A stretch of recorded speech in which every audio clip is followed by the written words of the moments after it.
धर्म हा समजावा लागतो. तो नीट नाही समजला तर त्या धर्माच्या अर्धवट ज्ञानाने अधर्म होतो. असं केलं म्हणजे हिंदूमध्ये नेता होता येतं. ये पाइपलाइन जो अंडरग्राउंड बढ़ती है, उसी तरह भारतीय जनता पार्टी की विचारधारा अंडरग्राउंड. अखिलेश यादव जी, मैं उनसे यही कहूंगा कि संघ की शाखा में भी जाना शुरू करें.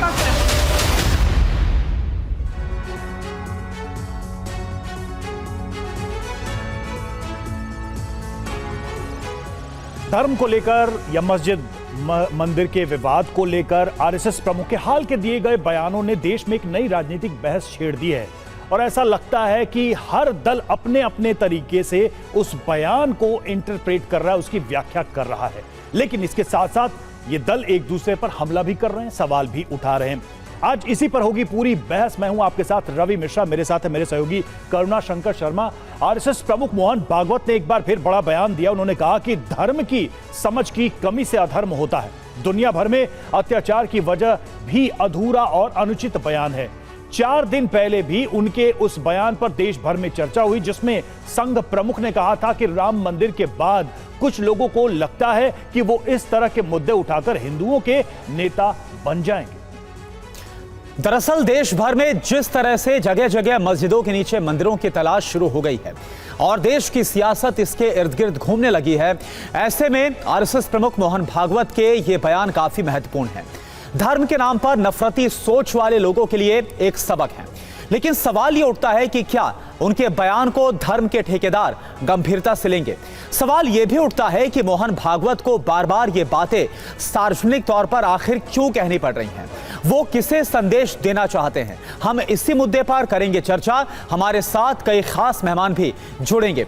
शुरुआत कर रहे हैं अहम खबर के साथ. सबसे पहले आपको बता देते हैं मोहन भागवत ने अमरावती की सभा में आखिर क्या कहा था. आरएसएस प्रमुख मोहन भागवत का धर्म पर बड़ा बयान. धर्म का अधूरा ज्ञान अधर्म कराता है, यह मोहन भागवत की तरफ से कहा गया.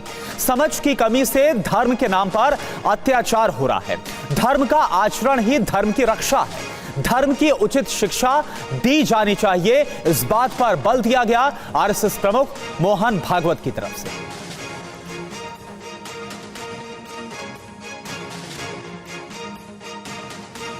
धर्म हा समजावा लागतो.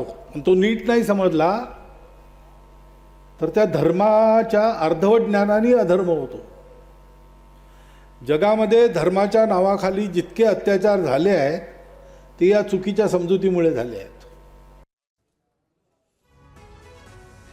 और भागवत का धर्म संदेश, जो भागवत के इस बयान में संदेश छुपा है वो दरअसल क्या है, ये एक बड़ा प्रश्न बन गया है. देखिए उन्होंने क्या कहा. धर्म का अनुचित और अधूरा ज्ञान अधर्म करवाता है, वो ये बयान दे रहे हैं. और धर्म की समझ की कमी से दुनिया भर में अत्याचार हुए हैं. धर्म महत्वपूर्ण है और इसे ठीक से सिखाया जाना चाहिए. धर्म को समझना पड़ता है, धर्म को समझना बहुत कठिन है, यह भी मोहन भागवत ने कहा. अधूरे ज्ञान वाले को लगता है उन्हें सब मालूम है. धर्म का आचरण ही धर्म की रक्षा है. संप्रदाय लड़ना नहीं सिखाता, हमेशा समाज को वो जोड़ता है. यानी कि आपस की लड़ाई की वो वजह नहीं है, वो जोड़ने की वजह है.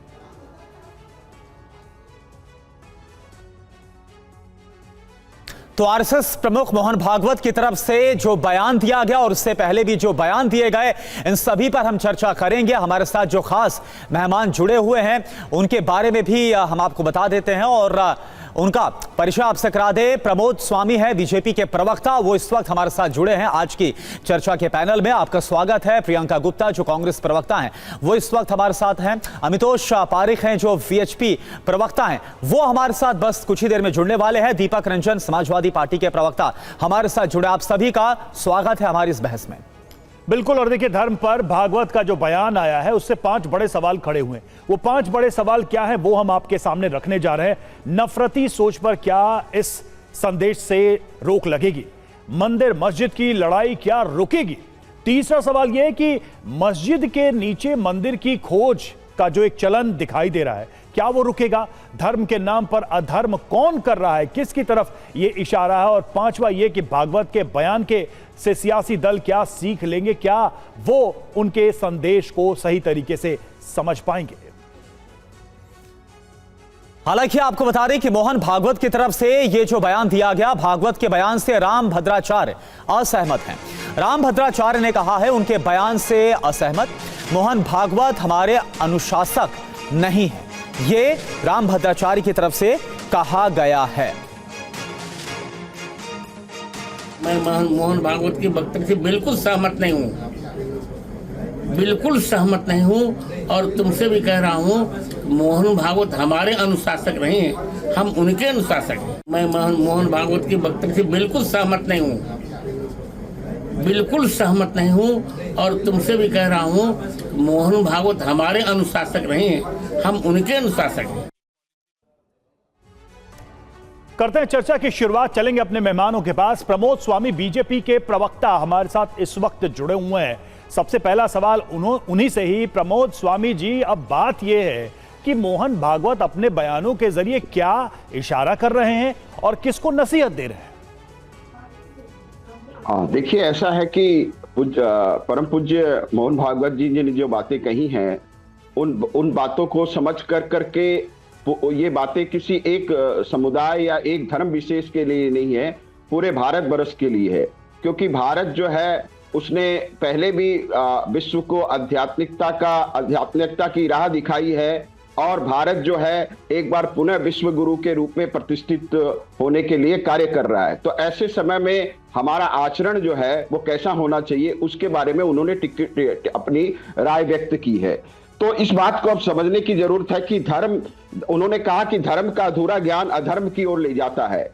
तो ये अब इस बात पर देश में बहस होनी चाहिए, और इस बात पर में जो धार्मिक जो मुद्दे हैं उन पर जो निर्णय है वो कैसे होगा। ये हमारे यहाँ लोकतंत्र है, और लोकतंत्र में एक विधान है, या तो जो दो पक्ष है जिनके बीच में किसी भी मुद्दे के ऊपर में विवाद है, वो दोनों पक्ष आपस में बैठ के उसको तय करे, और या फिर दूसरा जो मार्ग होता है वो संविधान का होता है, वो विधान का होता है, वो अदालत के निर्णय का होता है। आज जो हमारे यहाँ एक लंबा 500 वर्ष का संघर्ष चला राम मंदिर के लिए, उसके लिए भी हमने इंतजार किया, और उसमें कोर्ट ने जो निर्णय दिया उस कोर्ट के निर्णय को हमने नहीं, वो तो ठीक है, लेकिन वो तो ठीक है, लेकिन मोहन भागवत जी ने जो और बयान दिए, मैं चाह रहा था कि आप उस पर रोशनी डालते हैं। उन्होंने ये कहा कि मैं उसी पे रोशनी डाल रहा हूँ। ठीक है, बात पूरी। ने जो कहा है, मोहन भागवत जी ने कहा है, उसी लाइन में बहुत पहले वाजपेयी जी ने भी कुछ बातें कही थी जो आपके सामने मैं रखना चाहूंगा। होकर स्वतंत्र मैंने कब चाहा कर लूं जग को गुलाम, मैंने तो सदा सिखाया करना मन को गुलाम। गोपाल राम के नाम पर कब मैंने अत्याचार किए, कब दुनिया को हिंदू करने घर घर नरसंहार किए, कब बतलाए काबुल में जाकर कितनी मस्जिदें तोड़ी। भूभाग नहीं सशक्त मानव हृदय जीतने का निश्चय, हिंदू तन मन हिंदू जीवन हिंदू रग रग मेरा परिचय। तो हम तो मानव के हृदय जीतने का जो प्रयास करते हैं, ये हमारी सभ्यता और संस्कृति है, ये हमारी नहीं, मैं देखिए थोड़ा फैक्चुअल रहते हैं। आपने कविता पढ़ी, बहुत अच्छी कविता है, हम सब जानते हैं, वाजपेयी जी की लिखी हुई, लेकिन फैक्चुअल रहते हैं। जो मोहन भागवत ने कहा, उन्होंने कहा कि मस्जिद के नीचे मंदिर जो खोजने का एक चलन चला है, उस पर उन्होंने सवाल किया। अब सवाल है कि कौन लोग खोज रहे हैं ये। दूसरा, उन्होंने कहा कि लोगों को लगता है कि मंदिर मस्जिद के मुद्दे को उठाकर वो हिंदुओं के नेता बन जाएंगे, ये भी चलन रुकना चाहिए। ये संदेश किसके लिए? सवाल तो ये है ना दरअसल। ये मैं यही कह रहा हूं कि अगर किसी भी मुद्दे के ऊपर में कोई भी विवाद है, ऐसे मुद्दे नहीं उठाए जाने चाहिए, इस बात पर हमारी सहमति है। और ये आक्रांताओं ने आए, और वो भी सियासतदान थे, वो कोई धार्मिक लोग नहीं थे। धार्मिक लोग होते तो किसी के उपासना स्थल को वो नहीं तोड़ते। तो वो गलती उन्होंने की, और उस गलती के ऊपर में आत्मचिंतन जो है वो समाज के लोगों को करना चाहिए, मिल बैठ करके करना चाहिए। लेकिन मैं आपकी इस बात से सहमत हूं, और मोहन भागवत जी की इस बात से भी सहमत हूं कि हर जगह अगर हम ऐसा करने चलेंगे तो फिर ये देश कैसे चलेगा। और अगर कहीं में असहमति है, कहीं में किसी मुद्दे पर विवाद है, तो उसके लिए आपसी बातचीत या ठीक है। ये प्रमोद जी, आप बड़ी बात बोल रहे हैं कि अगर हर जगह ऐसा होता रहा और हर जगह ऐसा किया गया तो फिर आखिर ये देश कैसे चलेगा। तो प्रियंका गुप्ता जी जो हमारे साथ हैं, कांग्रेस की प्रवक्ता है। प्रियंका जी, आप कैसे इस पूरे बयान को देख रही है और किसके लिए यह बयान दिया गया? जो अभी 2 दिन पहले पुणे में एक बयान दिया गया जहां पर यह कहा गया जो नए मंदिर मस्जिद विवाद हो रहे हैं, ऐसे में कुछ लोग चाहते हैं ऐसे मुद्दों को उठाकर हिंदुओं का नेता बनना चाहते हैं, और अब मोहन भागवत ये बोल रहे हैं कि अनुचित जो ज्ञान होता है, जो अधूरा ज्ञान होता है, वही अधर्म कराता है। तो आपको क्या लग रहा है, ये किस तरफ बयान दिया गया, किसको लेकर दिया गया? देखिए, नासमझ के लिए जो है तो बहुत सारी बातें हैं, पर समझदार के लिए ये सारा काफी है। ये बयान जो दिया गया है, जो मोहन भागवत जी ने दिया, जो आरएसएस के प्रमुख हैं, वो उन्होंने साधारण तौर पर समझने वाले के लिए सीधे तौर पर यह दिया है कि वो बीजेपी के लिए, बीजेपी को समझाने की कोशिश की है कि ये कौन लोग हैं जो हिंदू नेता बनना चाहते हैं, वो भी कैसे, मस्जिद के नीचे मंदिर पहुंचकर। ये कौन लोग हैं जो धर्म के नाम पर अधर्म कर रहे हैं, लोगों को कहीं गाय के नाम पर काटते हैं, कहीं किसी चीज के नाम पे भीड़ तंत्र बनकर किसी का भी जो है उसका हत्या कर देते हैं। तो इन सारी चीजों से क्या समझ में आता है? ये सवाल उठाए जा रहे हैं, ये पूरी तरीके से बीजेपी के लिए उठाए जा रहे हैं। अब बीजेपी इस पर जवाब देने की बजाय शायरी, शेरो शायरी पढ़ रही है यहाँ पर बैठकर, तो बीजेपी बताए ना कि आपके राज्य में हो क्यों रहा है। जब संभल में 5 लोगों की डेथ हो गई और उस पर बैठ के आप शायरी यहाँ पढ़ रहे हैं, आपकी समझ में नहीं आता। नहीं प्रियंका जी, देखिए, ये जो ताजा बयान दिया गया है मोहन भागवत की तरफ से, उसमें यह नहीं कहा गया है कि आखिर किसी खास धर्म का यहाँ जिक्र नहीं किया गया। उन्होंने सिर्फ ये बोला है कि जो अधूरा ज्ञान होता है वो अधर्म कराता है। तो यहाँ पर अगर आप ये बोल रहे हैं क्योंकि आप बीजेपी को लेकर आप हमलावर हैं, लेकिन ये दूसरे पक्ष को लेकर भी तो हो सकता है। आप देखिए, कई ऐसे मुस्लिम नेता होते हैं, कई ऐसे नेता होते हैं वो दूसरे पक्ष को लेकर बयान देते हैं। तो यहां पर दोनों पक्ष का जिक्र करना जरूरी है ना, आप एक लाइन को लेकर नहीं चल सकते। गोल गोल घुमाने की मुझे आदत नहीं है, सीधी तौर से मैं इतना कह सकती हूं। प्रियंका जी को सुन लेते हैं, सुप्रीम कोर्ट का निर्णय तो बदल दिया, उस पार्टी को सुन लेते एक बार प्रमोद जी सुन लेते हैं, प्रियंका जी अपनी बात को पूरा करें। जब आपसे सवाल पूछा गया कि कौन लोग हैं, सरकार उत्तर प्रदेश में किसकी थी? आज संभल से लेके जो अजमेर तक आप खोज रहे हैं, वो रोकते क्यों नहीं आप? और कितनी जाने लेंगे आप, और कितने लोगों का खून बहाएंगे आप? इस देश में सौहार्द बिगाड़ना और माहौल बिगाड़ने का जिम्मेदार कौन है? आपकी पुलिस। उत्तर प्रदेश में पुलिस साथ में थी, तो आप बताइए ना जिम्मेदार कौन है? जिम्मेदार आप लोग हैं, आपकी सरकार है, और सवाल आप पर उठाए जा रहे हैं तो जवाब है नहीं आपके पास। इधर उधर की गोल गोल बातें कर रहे हैं यहाँ बैठकर आप। और सीधे तौर पर उन्होंने कहा, उन्होंने हिंदू धर्म का जिक्र भी किया, उसके बाद बचा क्या? हकीकत ये है कि इनको जवाब देना नहीं है, ये जवाब देना नहीं चाहते।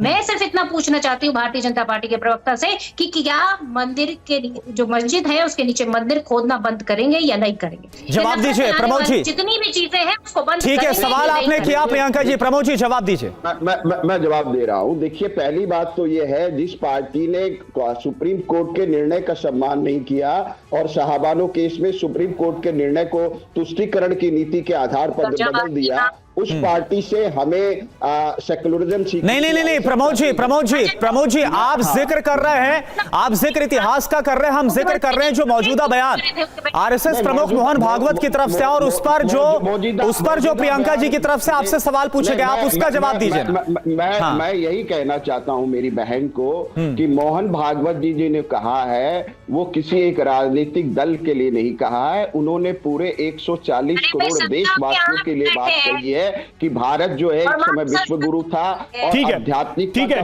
अमितोष पारिक हमारे साथ बीएसपी के प्रवक्ता जुड़े हुए। अमितोष के पास मैं जाना चाहूंगा। आप लोगों ने अपनी बात रख दी, अब जरा दूसरे मेहमानों का रुख करते हैं। अमितोष, अभी हम थोड़ी देर पहले रामभद्राचार्य जी के भी बयान सुना रहे थे, वो मोहन भागवत के बयान से सहमत नहीं है और उन्होंने ये भी कहा है कि वो हमें डायरेक्ट नहीं कर सकते कि हमें किस दिशा में आगे बढ़ना है। मोहन भागवत के इस बयान से क्या ये माना जाए कि एक वर्ग विशेष, एक समूह या फिर जो ग्राउंड पे लोग अलग अलग पक्ष के हैं जो हिंदू धर्म या समाज का नेतृत्व करने का दावा करते हैं, उनमें एक डिफरेंस दिखाई दे रहा है? कुछ कह रहे हैं कि वो सबके लिए, कुछ कह रहे हैं कि भाई ऐसा बयान नहीं देना चाहिए, वो ऐसा नहीं दे सकते। जी बहुत बहुत धन्यवाद रवि और करुणा जी। देखिए, जो हमारे धर्म के अंदर बात करी है और पूज्य संचालक जी ने जो कहा है और जो रामभद्राचार्य जी का अपना खुद का वक्तव्य और विचार है, हिंदू धर्म के अंदर में सनातन में संतों का अपना एक स्थान रहा है और उनका खुद का अधिकार है, वो किसी को भी किसी भी तरह से किसी भी आधार से बोल सकते हैं। मोहन भागवत जी जब कोई विषय रखते हैं तो वो विषय रखा जाता है जिस तरह से अभी हमारी बहन कांग्रेस प्रवक्ता प्रियंका जी ने कहा कि वो हिंदू धर्म का नाम लिया गया। उन्होंने कोई हिंदू धर्म का नाम नहीं लिया, उन्होंने धर्म का नाम लिया, और धर्म हर जगह है। और ये अगर बात करें तो 1995 का जजमेंट, देखिए बीच में मत बोलिए, पहली बार आप मेरे साथ जुड़े, बीच में मत बोलिए। 1995 का जजमेंट। प्रियंका जी सुन लेते हैं, आपको पूरा मौका दिया, एक बार सुन लेते हैं। हाँ नहीं बोलेंगे तो फिर दिक्कत है। नहीं अमितोष जी आप बोलिए, अपनी बात को रखे। प्रियंका जी थोड़ा सा सुन लीजिए ना, आप उनको सुन लीजिए। प्रियंका जी मैं अपनी बात रख दूं फिर आप रखिएगा। 1995 में सुप्रीम कोर्ट ने जजमेंट दिया था, बताया Hindu is a way of life.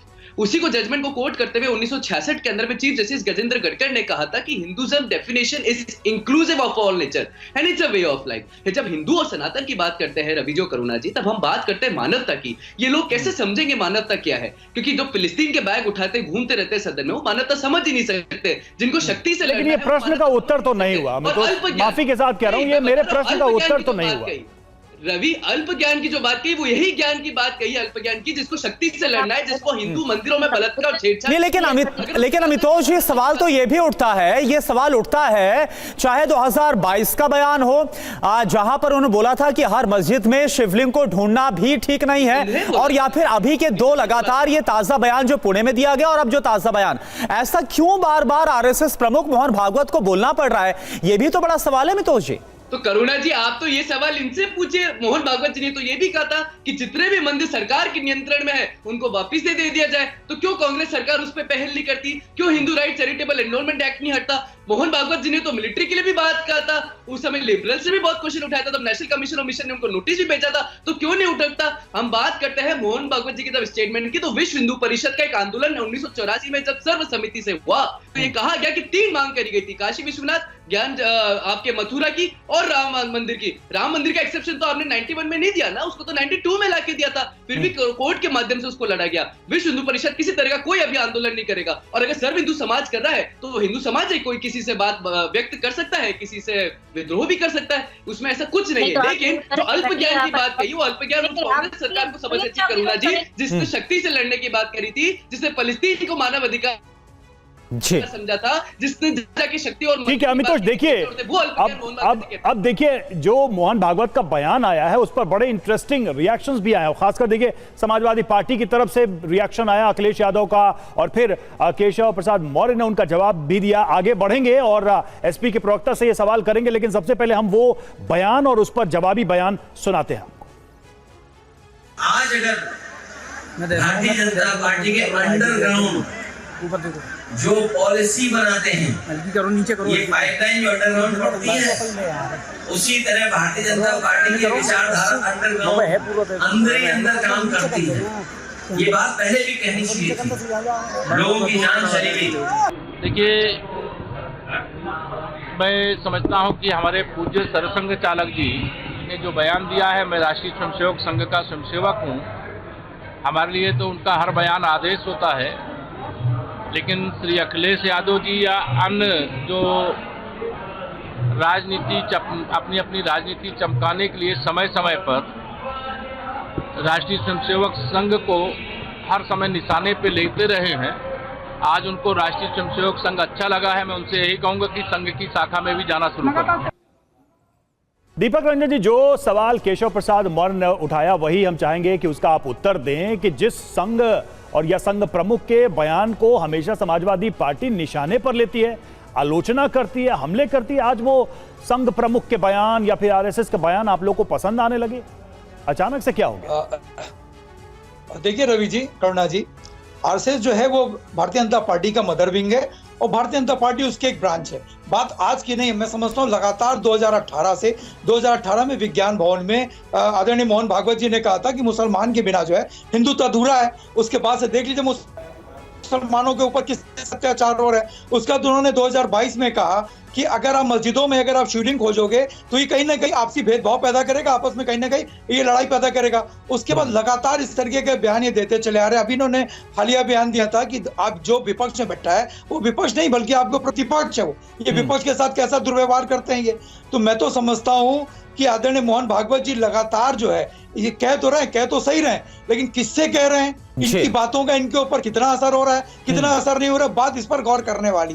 देखिए लगातार जो भी ये कहते हैं बात, अभी हमारे भारतीय जनता पार्टी के प्रवक्ता आदरणीय प्रमोद भाई ने बड़ी अच्छी कविता सुनाई आदरणीय अटल बिहारी वाजपेयी जी की, जिनका हम लोग सभी लोग सम्मान करते हैं क्योंकि सम्मान योग्य व्यक्ति है वो। लेकिन आदरणीय अटल बिहारी वाजपेयी जी के समय में जो उस टाइम आरएसएस प्रमुख थे वो सुदर्शन साहब थे, और उनका कोई अगर फरमान कोई निर्देश जारी होता था तो उसको अमली जामा पहनाने का काम हिंदुस्तान की सरकार करती थी। देखिए लड़ाई जो है ये बात हिंदुत्व की नहीं है, अज्ञानता की नहीं है, ज्ञानता की नहीं, ये लड़ाई है दिल्ली में काबिज होने की, ये लड़ाई उत्तर प्रदेश के मुख्यमंत्री जी की और दिल्ली में बैठे केंद्र सरकार के लोगों की कि कौन बड़ा हिंदू ये बात तो आप पे भी लागू है फिर भाई, ये चीज तो आप पे भी लागू है, सत्ता में काबिज होने की लड़ाई है, फिर आपके लिए भी यही कहा जा सकता है ना कि आपके विरोध और समर्थन का आधार यही है कि राजनीतिक रूप से लाभ किसमें है, क्योंकि इस बयान का आज समर्थन दे रहे हैं, दूसरे बयानों पर आप आरएसएस का विरोध करते हैं। मेरी बात रवि जी, हमारे तो राष्ट्रीय अध्यक्ष जी ने बिल्कुल सही कहा कि जितना आप खोदोगे उतना आपसी सौहार्द खोदोगे, और जो आदरणीय मोहन भागवत जी ने कहा है कि अज्ञानता जो है वो बहुत से अज्ञानी लोग जो है वो धर्म का प्रचार करने के लिए अपने निजी स्वार्थ के लिए वोट का लाभ लेने के लिए लोगों के बीच में जा रहे हैं और आपसी भाईचारा और सौहार्द खो दे रहे हैं। तो हम तो लगातार ये बात कह रहे हैं, आज मोहन भागवत जी ने वही बात कही, जाहिर सी बात है कि अगर जी चलिए ठीक है, मैं बोल लूं, मैं बोल लूं, ठीक है, आप जल्दी से अपनी बात पूरा करिए, फिर प्रमोद जी के पास भी आते हैं। मेरी बात बिल्कुल आप पूरा करिए दीपक जी। उसके बाद जो है तो उस टाइम जो जब जैसा कि अभी इन्होंने कविता सुनाई, तो उस टाइम जब सुदर्शन साहब थे वो अगर कोई फरमान जारी करते थे, और आज की तारीख में जो भारतीय जनता पार्टी के राष्ट्रीय अध्यक्ष हैं वो कहते हैं कि जिस समय हमको आरएसएस की जरूरत थी उस टाइम थी, आज हमको आरएसएस की जरूरत ही नहीं है। तो आरएसएस, अगर मैं तो समझता हूँ कि आरएसएस का मतलब जो इनको नसीहत दे रहा है उसको इंप्लीमेंट करने का ये काम नहीं करेंगे। इसी तरीके से आपसी भाईचारा खोता रहेगा, हिंदुस्तान आपस में लड़ाते रहेंगे, भिड़ाते रहेंगे राजनीतिक ध्रुवीकरण के लिए।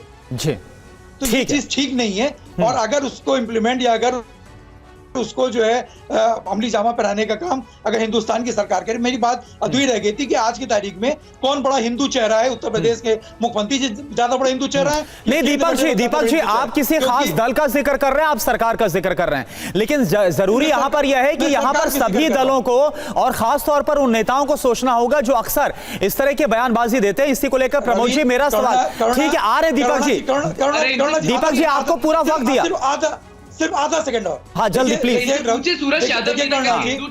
करुणा जी मेरी बात 10 सेकंड आ जाए, बिल्कुल प्लीज जल्दी। हाँ देखिए करुणा जी, अगर आपके कर्म अच्छे होंगे ना तो धर्म अपने आप पवित्र हो जाएगी। आज की तारीख में हिंदुस्तान की सरकार और उत्तर प्रदेश की बैठी सरकार के कर्म कैसे हैं ये पूरा देश देख रहा है। चलिए ठीक है प्रमोद जी, मेरा सवाल आपसे ये है, प्रमोद जी आप इस पर रिएक्ट करिए, प्रमोद जी आप इस पर रिएक्ट करिए। सवाल यह है जो मोहन भागवत बोल रहे हैं और ये बयान और ये जो नसीहत उनके बयान से निकलकर सामने आ रही है, आए दिन हम देखते हैं, मैं किसी खास दल या नेता का नाम नहीं लूंगा, जिक्र नहीं करूंगा, लेकिन आपको लगता है खासतौर पर वो नेता जो हिंदू मुसलमान को लेकर आए दिन बयानबाजी करते हैं, एक लगाम लगेगी उस पर, आपको लगता है रोक लग पाएगी? देखिए परम पूज्य मोहन भागवत जी ने जो बातें कही हैं वो पूरे देश के लोगों को एड्रेस करते हुए ने कही है। देखिए जब गोरक्षा के नाम पर जब कुछ लोग जब गलत कार्य कर रहे थे तब इस विषय में मोदी जी ने भी मंतव्य दिया था, लेकिन उसका जिक्र जो है हमारे विपक्ष के लोग नहीं करते हैं। तो देश में जो समस्याएं हैं अगर उसका आप समाधान सही रूप से चाहते हैं तो हमें कुछ समस्याओं को हमें, जैसे जब ये मंदिर के राम मंदिर के मुद्दे के ऊपर में विश्व हिंदू परिषद ने धर्म संसद बुलाई थी और धर्म संसद में जो हमारे जो धार्मिक नेता थे उन्होंने ये तय किया कि राम का मंदिर बनना चाहिए और उसके बाद में भारतीय जनता पार्टी ने उसको अपने मैनिफेस्टो में रखा। नहीं लेकिन प्रमोद जी ये बात तो मोहन भागवत ने भी कही, उन्होंने राम मंदिर का जिक्र किया, उन्होंने बोला भाई ये करोड़ों हिंदुओं की आस्था का विषय था, लेकिन अब जो हो रहा है आए दिन जो मंदिर मस्जिद विवाद हो रहे हैं वो खतरे ठीक नहीं है। कुछ ऐसे लोग हैं जो हिंदुओं का नेता बनना चाहते हैं, ये बात तो खुद मोहन भागवत भी बोल रहे हैं। इसके ऊपर में मोहन भागवत जी ने भी कहा और इसके ऊपर में मोदी जी ने भी कहा था। हाँ तो ये ऐसा नहीं है कि हमारे प्रधानमंत्री ने नहीं कहा। गोरक्षा के नाम पर जब कुछ लोग इस तरह अपनी नेतागिरी चमकाना, अरे प्रमोद जी कहा तो है, बयान हम उसी का जिक्र करें, सुन कौन रहा है? ये मैं सवाल कर रहा हूं। सुन कौन रहा है? कोई सुन रहा है? जमीन पे कोई इसको फॉलो कर रहा है? ये बताइए मुझे। ये लोकतंत्र है। लोकतंत्र में हर व्यक्ति अपनी बात कहता है। सुनना नहीं सुनना ये तो जनता के ऊपर में निर्भर करता है। प्रियंका जी, लेकिन ठीक है प्रियंका जी, एक बात तो आपको भी लोकतंत्र में क्या, ठीक है प्रियंका जी, एक जो बात तो कंप्लीट कर लीजिए। किसी मुद्दे पर विवाद है तो बातचीत के द्वारा सुनो या फिर संविधान। ठीक है प्रियंका जी के पास जाऊंगा। प्रियंका जी, एक बात तो यह है कि मोहन भागवत ने जब धर्म के अधूरे ज्ञान और उसकी वजह से अत्याचार का जिक्र किया तो भारत की बात अकेले नहीं की, उन्होंने पूरी दुनिया की बात की। अब भाई दुनिया में इतने बहुत सारे मजहब हैं जिसके नाम पर भारत में भी हिंसा होती है। जिहाद के नाम पर हमने देखा कि अधूरे धर्म के ज्ञान को लेकर लोग कैसे हिंसा कर रहे हैं, तो उसको भी एड्रेस किया। सुविधा के हिसाब से क्या राजनीतिक दल उस बयान को देख रहे हैं? क्योंकि उसका जिक्र तो आप करना ही नहीं है। कर रही हूँ अपने देश का, क्योंकि हम देश की बात करने यहाँ बैठे हुए हैं। हम विदेश में क्या हो रहा है उससे पहले अपने देश को देखें। मणिपुर में क्या हो रहा है, संभल में क्या हुआ है, सारी चीजों को देखना तो चाहिए। देश पे प्रभाव नहीं पड़ता है? आप ये नहीं मानती हैं? दुनिया में धर्म के नाम पर जो अत्याचार होते हैं, क्या भारत में उसका प्रभाव नहीं पड़ता है? बांग्लादेश में जो हो रहा है, क्या भारत पर उसका असर नहीं है? पाकिस्तान में हिंदुओं पर जो अत्याचार होता है, क्या उसका भारत पर असर नहीं है? अफगानिस्तान में धर्म के नाम पर जो हुआ, उसका क्या भारत पर असर नहीं है? यहां तक कि हमने फिलिस्तीन में भी देखा, जब इजराइल हमले कर रहा है तो भारत में प्रोटेस्ट हुए हैं। भाई आप इसको कैसे अलग अलग करके देख रही हैं? नहीं, मैं अलग करके नहीं देख रही हूँ। मैं सबसे पहले अपने देश की बात कर रही हूँ, क्योंकि देश की बात करनी पड़ेगी, क्योंकि हम देश में रहते हैं और देश की जिम्मेदारी हमारे कंधों पर। विदेश में क्या हो रहा है, बांग्लादेश में क्या हो रहा है, उसके लिए हमारी सरकार को बोलना चाहिए। हम और आप बैठकर यहाँ पर बांग्लादेश की समस्याओं को हल नहीं कर सकते, उसके लिए सरकार को बोलना पड़ेगा। क्योंकि 1981 था, 71 में आप देखिए किस तरह से जो अत्याचार हो रहे थे पाकिस्तान के अंदर, तो पाकिस्तान के 2 हिस्से कर दिए आदरणीय इंदिरा गांधी जी ने। तो ऐसा साहस होना चाहिए, ऐसा साहस आपकी सरकार में नहीं। तो दूसरी चीज मैं कहना चाहती हूँ, यहाँ बीएचपी के प्रवक्ता बैठे हैं, यहाँ भारतीय जनता पार्टी के प्रवक्ता बैठे हैं। ये दोनों लोग आज कमिटमेंट करके जाएं कि धर्म के नाम पर जो अधर्म हो रहा है इस देश में उसको रोकेंगे। ठीक है। और उस पर आवाज उठाएंगे। न्याय के नाम पर जो हत्या होती है उसको ये रोकेंगे, उसके खिलाफ आवाज उठाएंगे। मस्जिद के नीचे जो मंदिर खोजे जा रहे हैं उसके खिलाफ ये आवाज। चलिए ठीक है, आपने कई सवाल यहाँ पर पूछे हैं। अमितोष जी, वक्त बहुत कम है। प्रियंका जी, बस 1 मिनट का वक्त बचा है। अमितोष जी, ये सवाल जो पूछे गए प्रियंका जी की तरफ से, और साथ साथ मैं जिक्र करना चाहूंगा जो प्रमोद जी बोल रहे हैं कि मोहन भागवत ने जो बोला वो सही बोला। तो आपको लगता है कि एक बड़ा संदेश, एक बड़ा मैसेज इस तरफ भी दिया गया है, जो संभल में दावा किया गया है, जो अजमेर को लेकर बयानबाजी की जा रही, उसको लेकर भी एक बड़ा मैसेज है यहां पर? करुणा जी, मुझे समझ नहीं आ रहा, अल्प ज्ञान तो हर चीज के लिए हानिकारक है। हम ये क्यों नहीं समझ रहे कि जिस तरह ज्ञान पूरे धर्म को लेके किसी दूसरे बाहर के विदेशी देशों में हिंदू प्रताड़ित हो रहा है, और फिर हमारे यहाँ के लोग जो आज बड़ी बड़ी बातें कर रहे हैं धर्म के नाम पर, वो चुप बैठ जाते हैं। फलस्तीन में मानव अधिकार दिख जाते हैं, लेकिन बांग्लादेश में ये चुप हो जाते हैं। अल्प ज्ञान की बात करिए ना, तो अल्प ज्ञान तो हर जगह आ रहा है। 1971 की बात करी थी अभी मेरी बहन। नहीं अमितोष जी, मेरा सीधा सवाल ये था कि जिस तरह से हमारी बीजेपी के प्रवक्ता बोल रहे हैं कि मोहन भागवत ने जो बोला एकदम सही बोला, जो उनकी तरफ से नसीहत दी गई, तो जो अभी शाही मस्जिद को लेकर संभल में दावा है या अजमेर को लेकर भी जो बयानबाजी आ रही है, क्या वो सही है? बस इस पर आप जवाब दे दीजिए फिर। करुणा भाई, बिल्कुल सही कहा है मोहन भागवत जी ने। हम सभी कॉन्स्टिट्यूशनल राइट से प्रिवेल करते हैं, हम कॉन्स्टिट्यूशनल जस्टिस से प्रिवेल करते हैं, माननीय सर्वोच्च न्यायालय में अपना दावा पेश करते हैं। अगर कोई भी किसी भी तरह से सुहार्द बिगाड़ने का काम करता है तो उसके विरुद्ध हम खड़े होते हैं, लेकिन सुहार्द बिगाड़ने वालों को शहादत हम नहीं कहते, शहीद हम नहीं कहते। इंदौर हम इतना ही। चलिए ठीक है, समय हमारे पास इतना था। प्रियंका जी, वक्त हमारे पास इतना है, वक्त की बंदिश होती है हमारे साथ, लेकिन इतना जरूर है कि मोहन भागवत के इन बयानों ने एक नई बहस छेड़ दी है और तमाम राजनीतिक दल इस पर अपने अपने हिसाब से रिएक्ट भी कर रहे हैं। बहुत बहुत शुक्रिया आप सभी का।